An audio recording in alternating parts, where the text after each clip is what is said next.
Amawulire g'okuwambibwa kwa Fred Nyanzi Ssentamu amanyiddwa nga Chairman Nyanzi ng'ono ayise abakunzi w'ekibiina ki Nuupu gaasaasaanye kawungeezi k'eggulo.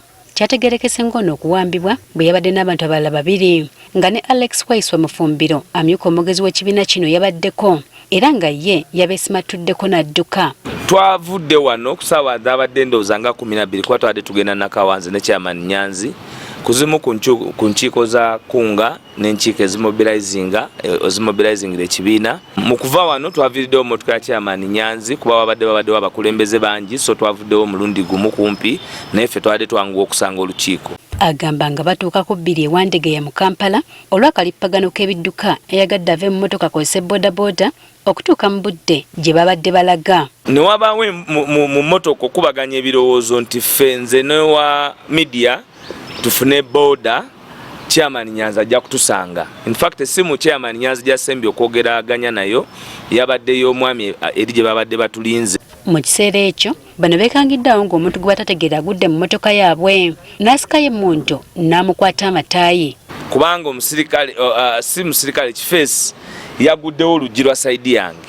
Bwe yaguddewo oluggi lwa sayidi yange n'akokinga pistol n'anteeka ku gunpoint. Bwe yantadde ku gunpoint nankwata jeke nangamba nti ndi mukwate. Kati bwe yagambye nti ndi mukwate Chairman Nyanzi atandika okubuuza tukoze eki nange ne mubuuza nkoze eki. Of course nga kakifeesi nkalaba nga bwe kitaba ki mbisobola bimalaawo naye obwongo ne buŋŋamba nti tolina kyokoze. Kino kyawaliriza Nyanzi okufuluma emmotoka okumanya kigenda mu maaso. Olwafulumye omusajja n'amwambalira. Ono Mufumbiro yafunidde ekyanya n'amalamu omusubi. N'akyuka agende afune Chairman Nyanzi avudde mu kijjukira ayise ki backup emundu y'enkokinge. Kati bwe yagenze bw'ati okunona Chairman Nyanzi story yanse ya President ogimanyi gye nakozeseza yennyini yaneeyimiridde n'enkola ki n'enkwata ebisubi. Agamba kye yazzeeko okuwulira nga bamuwerekereza amasasi. Masasi gavuze ndowooza kumala eddakiika seconds nga 3 naye nga nze ngamba nti awe mba sitonya musaayi kitegeeza nkyasobola okukola ki okweyongerayo era neneeyongerayo n'empita omwo abantu ne banyamba okuntambuzatambuzeeyo mu bibanda.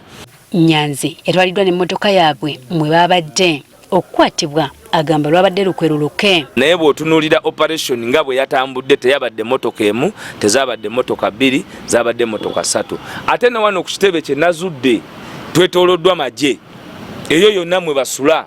Tumubuuzizza oba parade eyakolebwa ku kitebe kya Nuupu nga bawagizi baabwe bayozayoza Pulezidenti w'ekibiina kino Robert Kyagulanyi Ssentamu amazaalibwa amalungi n'ategeeza nga kino bwe kitalina we kimenyera amateeka.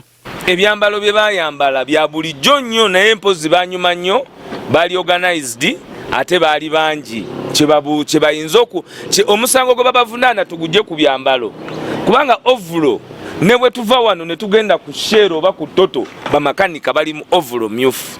Tewaliiwo nsonga yonna Chairman Nyanzi yali mu white. Amagye galina umbrella ng'akabonero kaayo ku uniform wantu wonna. Amagye galina badge ya people power awantu wonna ng'akabonero kaayo. Atubulidde nga waliwo n'abantu abalala abakuba parade naye bo tebakwatibwako. Tulina abascout bakola ne muchaka abe NRM bagenda ne orientation bo ne babayigiriza n'okuwandagaza amasasi nga bantu mubalaba bulijjo mulaba ba ministers mulaba muki mulaba abayimbi nga bali bambadde fatigue z'amagye nga bawerekerwa na bannamagye nga omuyimbi tosobola na kumwawula na muki na munnamagye amuwerekera akutte ki akutte mundu. Wadde nga bagezezzaako okunoonya wa Nyanzi gy'etwaliddwa n'okutuusa kati tebannaba kumuzuula. Munnamateeka w'ekibiina kino George Musisi atutegeezezza nga bwe bamaze okugulawo omusango gw'okuwambibwa kw'omuntu waabwe newankubadde nga poliisi yagaanye okuguyingiza. Ono agamba nti bateebereza ebitongole by'okwerinda okubanga bye bimulina. Bwe tulaba ebikolwa bino n'engeri gye yakwatiddwamu y'engeri ebitongole by'okwerinda gye badde bikwatamu abantu abalala bonna era nga ebyakwata n'ababiri abakwatibwa last year kino be n'omulala abakwatibwa last week. N'olwekyo tulowooza nti ali mu mikono gya bitongole by'abakwerinda wadde teri yatugambye. Bano balaze okutya ku bumenyi bw'amateeka n'okutyobola eddembe ly'obuntu ebyeyongera buli lukya. Ekibi kubanga nti gavumenti bw'etandika okuwamba obuwambi kiyinza n'okuleeta ababi ne bakwata omuntu emisana tuku nga bapoliisi batunula balowooza nti gavumenti CMI bwetyo bwekola. Oluvannyuma lwa poliisi okututegeeza nga bwetamanyi ku nsonga eno, twogeddeko n'omwogezi w'eggye lya UPDF Brigadier General Felix Kulaije naye n'atutegeeza nga bw'atalina kyamanyi ku nsonga eno. Jennifer Kabale, agafeeyo ku Spark TV.